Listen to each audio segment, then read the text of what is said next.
নিশ্চয়কৈ আজি আমাৰ যে 20তম বাক্সা জিলা নিখিল বড়ো ছাত্ৰ সন্থাৰ অধিৱেশন হালবাৰী মহাবিদ্যালয়ৰ খেলপথাৰত অনুষ্ঠিত হ'বলৈ গৈ আছে। অহা 2025 জানুৱাৰী 2, 3, 4 আৰু 5 চাৰিদিনীয়া কাৰ্যসূচী ইয়াত হ'ব। আজি লাইকুটা এইটো ইয়াত স্থাপন কৰা হ'ল আৰু লাইকুটাৰ যে মুখ্য মানে আমাৰ কাৰ্যসূচী ইয়াত মুখ্য অতিথি হিচাপে বিটিআৰৰ মাননীয় যে স্পিকাৰ কাতিৰাম বড়ো তেখেতে আহিছিলে আৰু ইয়াত অংশগ্ৰহণ কৰিলে আৰু তেখেতে যে লাইকুটা মুখ্য লাইকুটা এইটো স্থাপন কৰা হ'ল।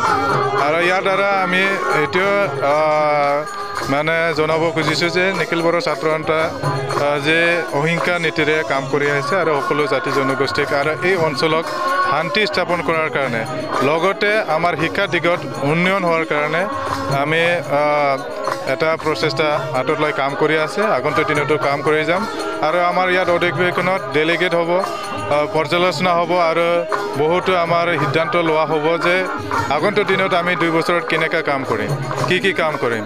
শিক্ষা দিগত এতিয়াও বহুতো আছে কাম কৰিবৰ কাৰণে, যে শিক্ষা উন্নয়ন হোৱাৰ কাৰণে যে ছাত্ৰ ছাত্ৰীক যে শিক্ষকৰ প্ৰয়োজন এতিয়াও আমাৰ বহুত মানে কম শিক্ষক হৈ আছে।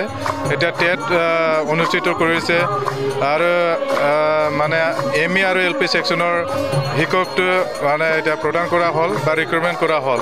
তাৰে লগত হাইস্কুল আছে, হায়াৰ ছেকেণ্ডেৰী আছে, এইবিলাকতো আমাৰ শিক্ষকৰ প্ৰয়োজন আছে। এইটো আমি অনুৰোধ জনাইছোঁ বিটিআৰ চৰকাৰে যাতে অলতি পলমে এইবিলাক যাতে পূৰণ কৰে। লগতে আমাৰ যে যুৱচাম এই যুৱচামবিলাকৰ প্ৰব্লেমবিলাক ইয়াত আলোচনা কৰা হ'ব। বিশেষকৈ যে আমি কি মানে সমস্যাত এতিয়া ভুগি আছে যুৱচামবিলাক এতিয়া চাইছোঁ যে বহুতো মানে অসামাজিক কাৰ্যকলাপত লিপ্ত হোৱা, যেনে ড্ৰাগছ ব্যৱহাৰ কৰা, মদ ভাং খোৱা, মানে যোনটো মানে আমাৰ সমাজৰ কাৰণে প্ৰয়োজন নহয়, নিজৰ যি সপোন মানে গঢ়ি তোলাৰ কাৰণে শিক্ষা দিগৰ কাৰণে আমাৰ মানে যিবোৰ প্ৰয়োজন নহয় এইবিলাককো মানে এতিয়া ব্যৱহাৰ কৰাটো আমি দেখিবলৈ গৈ আছোঁ।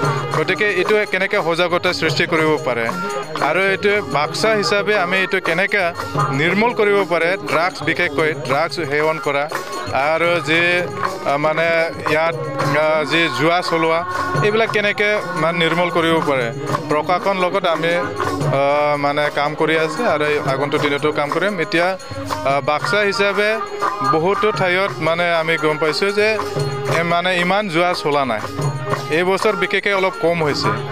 আৰু আমি ড্ৰাগছো বিচাৰিছোঁ যাতে ড্ৰাগছ মানে ইয়াত যাতে সোমাব নোৱাৰে, বাক্সাত যাতে এইটো কেনেকৈ ৰোধ কৰিব পাৰে তাৰ কাৰণে আমাৰ প্ৰচেষ্টা চলাব। আমি সকলো আমাৰ আঞ্চলিক 25টা আঞ্চলিকক লৈ ইয়াত ডেলিগেট ছেটিং হ'ব, ডেলিগেটত আমি ৰিজলিউশ্যন ল'ম আৰু ইয়াৰ বিষয়ে আমি কাম কৰিম। আৰু আজি লাইকুটা ইয়াত স্থাপন কৰা আছে। আগন্তুক দিনত যি মানে আমাৰ কনফাৰেঞ্চ হ'ব তাত এটা বডি চেঞ্জ হ'ব, নতুন ইয়াত নতুন যে